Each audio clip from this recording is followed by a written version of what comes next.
Do we have Ferries and Biscuit tins to thank for pop music? In the 1960s, all the radio stations in Britain were run by the BBC. Collectively, they only played 1 hour of pop music a week. But this was the swinging 60s, and the people needed their pop. So in comes pirate radio, unlicensed radio stations that played pop music all day and night. The history of British pirate radio begins in the 1960s on repurposed ships like old ferries and fish trawlers. These stations claim to have an astounding 22 million listeners tuning in weekly across Britain and even Northern Europe. We'll be explaining the history and science behind British pirate radio with the help of many radio-related objects in our collection, and a few treasures lent to us by pirates. But before we get into all of that, let's hear from a real pirate. Hello, my name's Pyers. I've been engineering... No, hang on, engineering. I'm not even an engineer, I'm not even qualified. Hello, my name's Pyers. I've been playing with radio for about 50 years. I first got interested in pirate radio when I was travelling in the car with my father, and he tuned into Radio Caroline, probably in the mid-70s, and I was fascinated by this concept of people sitting in the middle of the North Sea broadcasting without any government licence or any authorisation. And then I started to tune into pirate radio stations in London in the late 70s, and I just thought, this is really what I want to do. I thought, well, I'm just going to make this happen. From when I was about 5 years old, I was very interested in electrical things, and I used to be fascinated by torches. I used to buy and collect torches and take them apart and put them back together again. And that sort of progressed, and I became fascinated with the concept of talking into a microphone into a little transmitter and somebody in the distance being able to tune into my voice. Part 1. Engineering a pirate radio station. For a pirate radio station to work, you need a studio.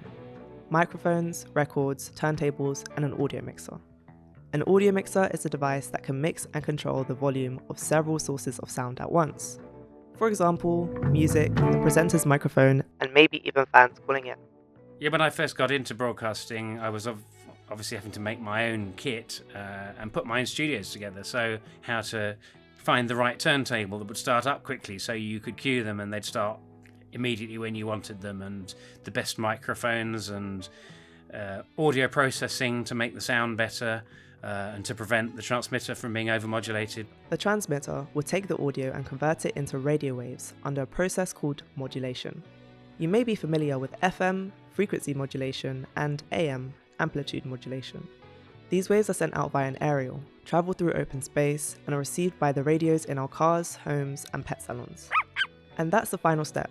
The antennas in our radios receive the waves. The radio receiver demodulates the received signal back into audio information and plays the music through our speakers. The radio spectrum consists of electromagnetic waves between the frequencies 3 Hz and 300 THz, which may seem like a lot of waves, but it's certainly not infinite, and only a tiny portion of this spectrum is suitable for broadcasting. Authorities claim that, for this reason, there's a lot of regulation on these radio waves to make sure they don't interfere with each other, or a pirate doesn't take over a radio frequency that might be used for something or someone else. Let's see what Pyers has to say about this. The authorities said they wanted to take radio stations off the air because they were causing interference and because there weren't enough frequencies available, which is palpable nonsense, really, because otherwise how would you have so many radio stations on the air now that didn't exist at that time?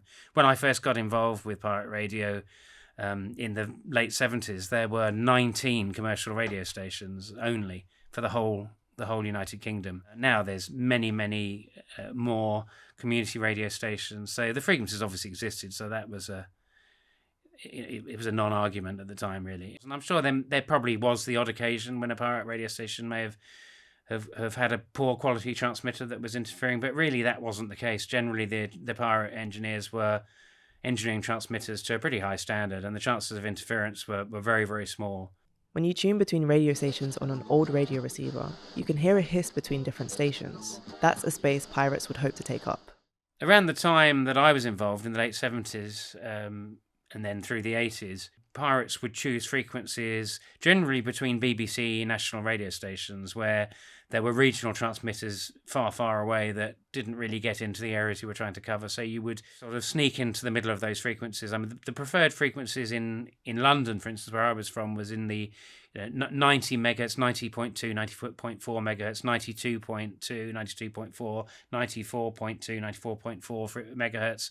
which 94.4 was the one I used for my station when I originally got that going in the early 80s. One of the big turning points for me was when I discovered that all the tower blocks in London used one of 4 standard keys. They were called fire brigade keys because they were standard keys issued to the fire brigade. And I met a very good friend of mine who I'm still in touch with who had a set of these, and he, for the cost of a pint of beer, he let me take them away and copy them. All of the broadcasts that I was involved with were on the FM band that uses VHF frequencies, and one of the factors that you have to work with VHF is that it only basically goes line of sight. So in other words, pretty much as far as the eye can see.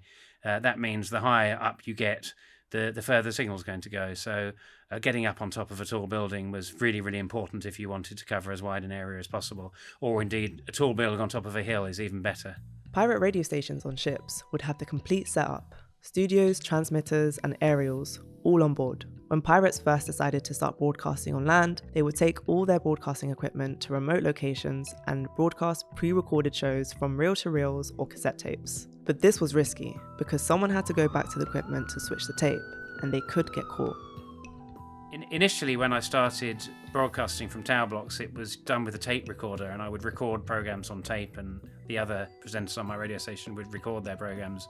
And somebody had to go up to the roof, generally me, with the transmitter and the tape machine, stick the aerial up on the roof. As time went on, I did some things with like timers to turn it on and off, and it would turn off when the tape got to the end. Around the mid-1970s, pirate radio engineers figured out how to get the best of both worlds.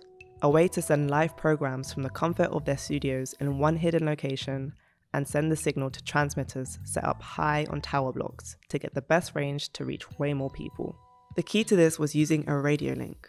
This is where you send your radio signal on a frequency that is different to the one listeners receive.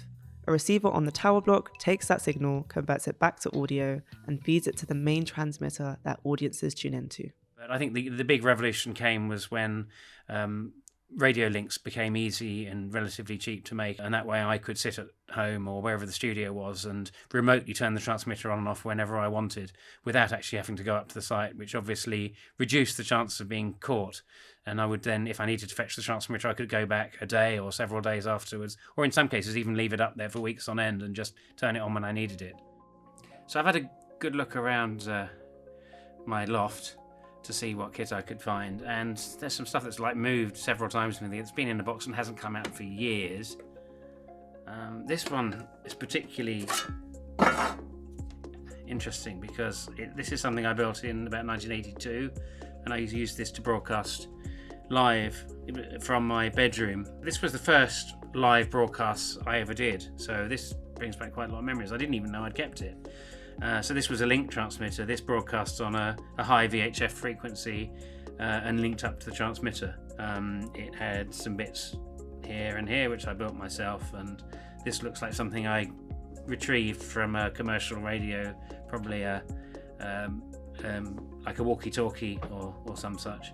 Okay, here's another interesting piece that again I didn't know I still had, and I'm delighted. This is one of the first link receiver and FM radio transmitter drivers that I built together. So this receives the signal from the studio, feeds into this, which is the transmitter, and this transmitter, it comes out at a very low power and feeds into this amplifier with a heatsink, which would increase the power to a much more significant level. So you've got complete remote control of this transmitter, and this is actually part of a Pi Pocket phone was the name of the product, which I remember back in the day they used to have on show in the Science Museum. I could probably remember exactly where it was in the building, but it was used by the police in the 60s and 70s, and when they got rid of them all, they all got sold off as scrap, and I used to buy these by the bucket load.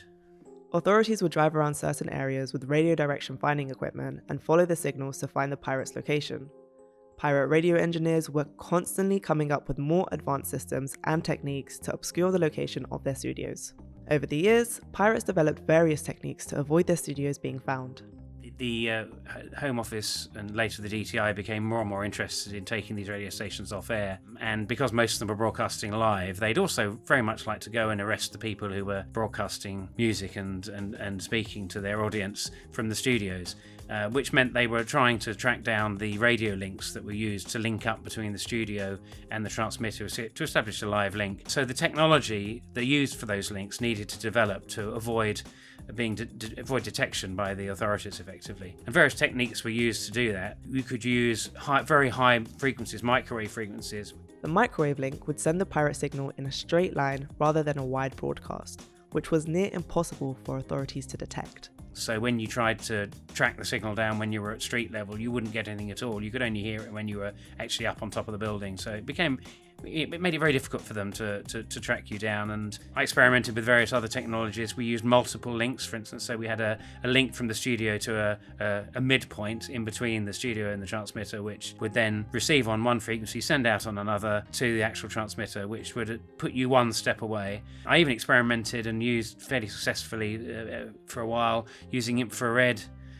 signals, where you basically used like an infrared LED as used in a television remote control at the time, put that in a telescope and point that at the receiver. You couldn't go very far with that, but it was very difficult to detect in those days, but of course didn't work very well when there was some fog or mist. In short, pirates experimented with using higher and higher frequencies, and new technologies evolved that were harder to trace with the investigators' outdated equipment.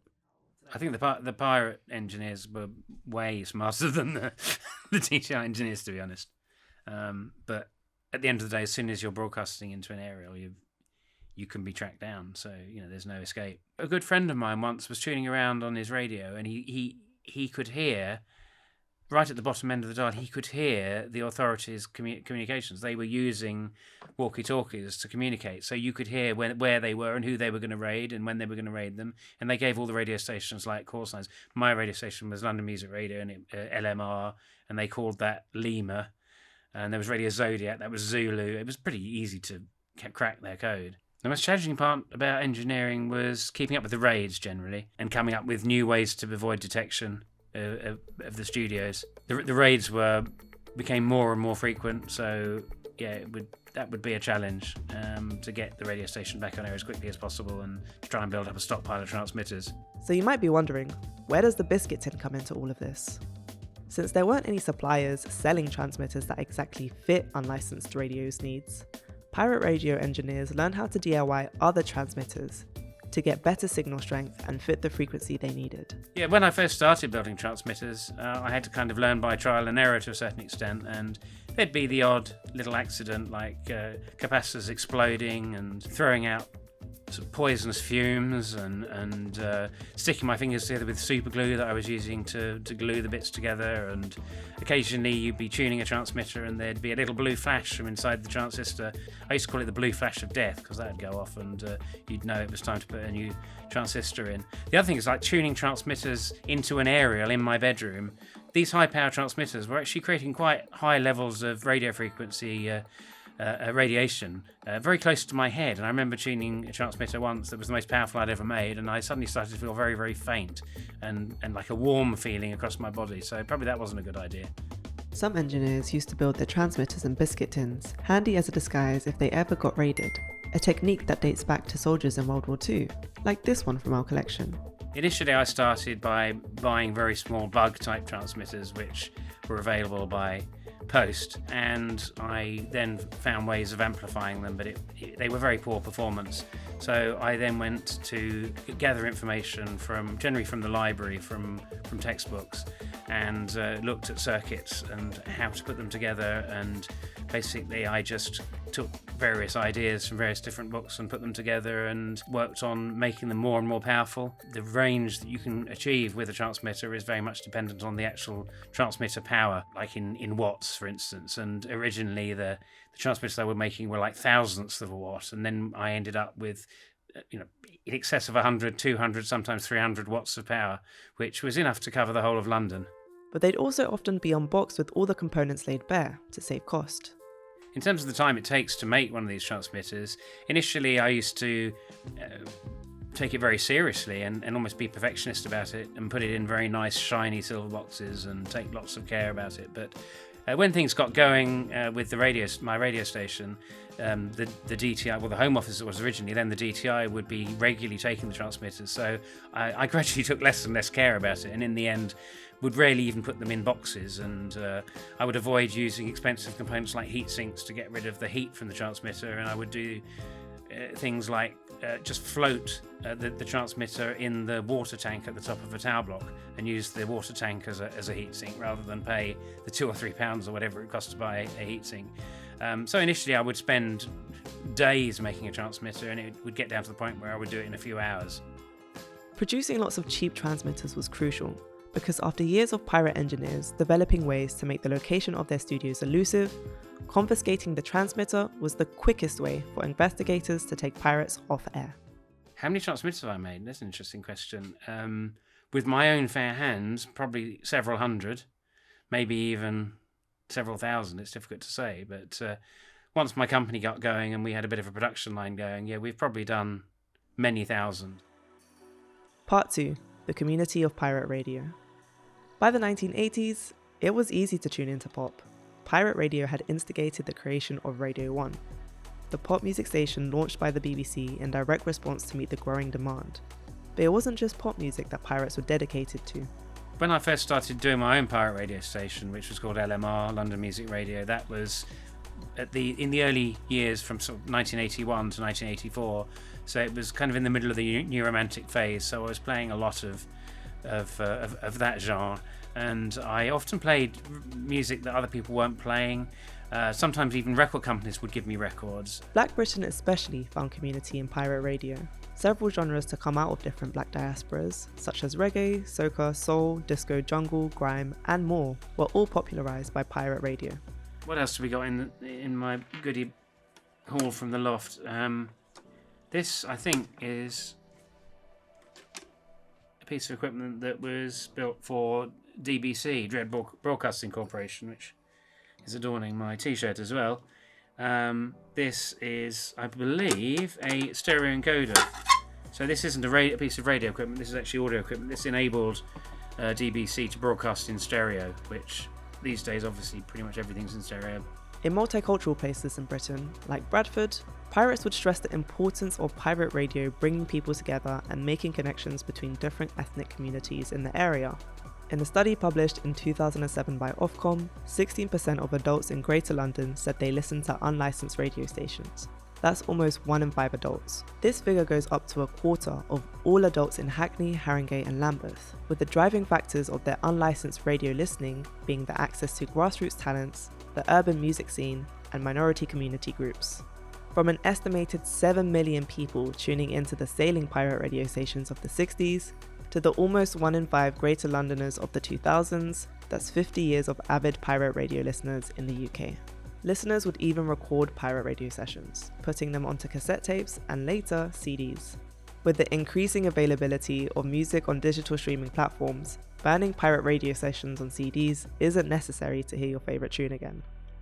There are still pirate radios operating in Britain today, but some now use 4G, which make them virtually untraceable. During my career in pirate radio, I worked with a number of radio stations that have since been legalised, stations such as Kiss FM, London Greek Radio, XFM, or Radio Caroline, of course. Many of the licensed radio stations we know and love today actually started off as pirate radio stations. Other particularly memorable moments for me, given that my first experience of pirate radio was with my father as a small child listening to Radio Caroline in the car, was actually working on Radio Caroline in the early 80s when they came back after their first boat sunk. That was amazing. Particularly proud moments being one of the founders of Kiss FM, which kind of was a very, very new thing at the time. It was a radio station playing dance music, mixing live on air, and a number of the people who were involved in that have now been recognised. As a couple of people I know from that era have now got MBEs. So that really did change the face of musical culture, I think, in this country, and certainly broadcasting. It goes to show that although many pirate radios wanted to broadcast legally, it took decades for the UK government to catch up with the public's need for a diversity of music and open up licensing applications for pirate radio stations. Part 3. Legacy.